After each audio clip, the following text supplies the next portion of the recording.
Assalamualaikum warahmatullahi wabarakatuh. Para pendengar semuanya, pada pertemuan ke-13 ini dari materi praktek ibadah yang diambil oleh Bapak Ahmad Mustafa CMPD. Pada kesempatan ini adalah membahas tentang al-mawaris atau ilmu waris.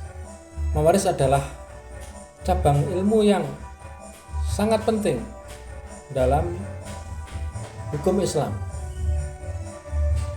Mawaris adalah bagian dari ilmu waris, yaitu disiplin tentang ilmu Islam yang mengatur tentang pembagian harta waris. Dasar hukumnya pada tentang pembagian waris ini pada Quran surat An-Nisa ayat 11, ayat 12 dan ayat 176. Mengapa kita membahas waris? Karena waris itu sangat penting.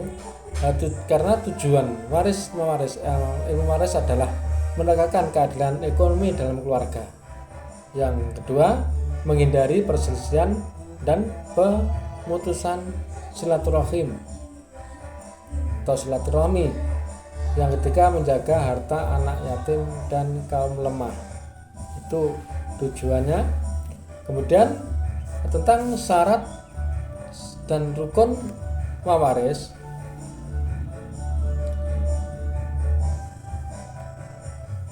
Rukun mawaris itu ada 3, ya.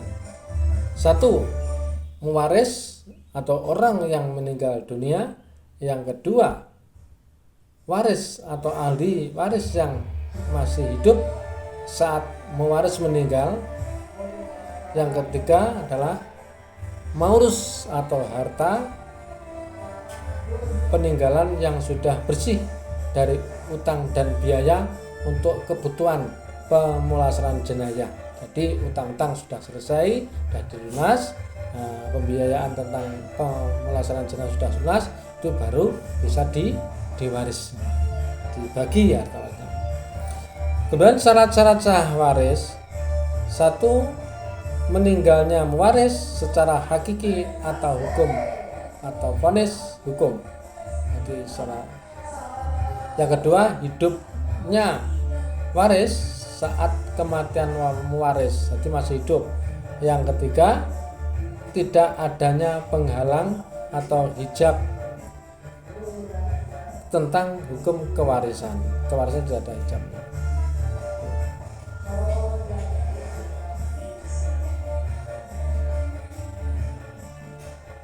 Kemudian sebab-sebab terhalangnya atau sudah mendapat waris atau terhalangnya warisan. Sebab mendapatkannya warisan itu karena 1, nasabiah, artinya hubungan darah orang tua, anak atau saudara. Yang kedua sababiah, yaitu hubungan pernikahan yang sah. Jadi pernikahan yang sah itu akan mendapatkan warisan. Yang ketiga, wala, hubungan pembebasan budak yang sekarang sudah tidak relevan dalam zaman sekarang. Kemudian yang dapat menghalangi harta warisan, hukum warisan, terhalangnya warisan atau biasa dimani'ul waris irsi atau penghalang warisan. 1, karena pembunuhan, ahli waris membunuh mewaris, itu akan menghalang adanya warisan, hukum warisan. Yang kedua, perbedaan agama. Jadi perbedaan agama bisa menghalang tidak mendapatkan harta warisan. Yang ketiga, perbudakan. Yang perbudakan itu sekarang sudah tidak relevan lagi pada zaman sekarang. Hak atas harta sebelum dibagi, kewajibannya ya. Harta waris tidak boleh langsung dibagi sebelum memutuskan 4 kewajiban berikut. 1. Biaya perawatan jenazah.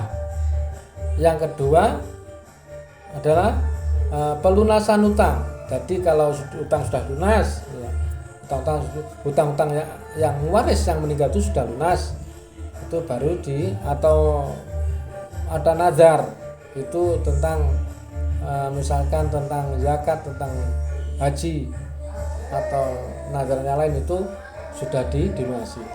Yang ketiga, pelaksanaan wasiat maksimal sepertiga dari harta bersih hanya untuk atau banyak harta bersih itu untuk ahli waris. Yang keempat, pembagian waris sisa harta setelah poin perawatan, biaya perawatan, pelunasan, dan setelah ada pembebasan wasiat, itu baru bisa dibagi harta warisannya. Penggolongan ahli waris atau asobul furud atau asobah. Ashabul furud ialah ahli waris yang bagiannya sudah ditentukan pasti dalam Al-Quran, misalnya 1/2, 1/2, 1/4, 1/8, 1/3, 2/3, atau 1/6. Contohnya, istri itu mendapatkan 1/8, suami mendapatkan 1/4. Itu jika tidak ada anak. Jika ada anak, saya ulangi, jika ada anak. Dua, asobah. Asobah adalah ahli waris yang mendapatkan sisa harta setelah ashabul furud mengambil bagiannya. Contoh, anak laki-laki, saudara laki-laki kandung, itu baru bisa menjadikan asobah. Kemudian bagian laki-laki, bagian laki-laki adalah 2 kali bagian perempuan dalam derajat yang sama, seperti anak laki-laki dan anak perempuan. Itu dilakukan pembagian itu berbeda. Demikian untuk tentang waris secara singkatnya. Ada kurang lebihnya minta maaf dari kami, karena Sagri. Akhir kalam, wassalamualaikum warahmatullahi wabarakatuh.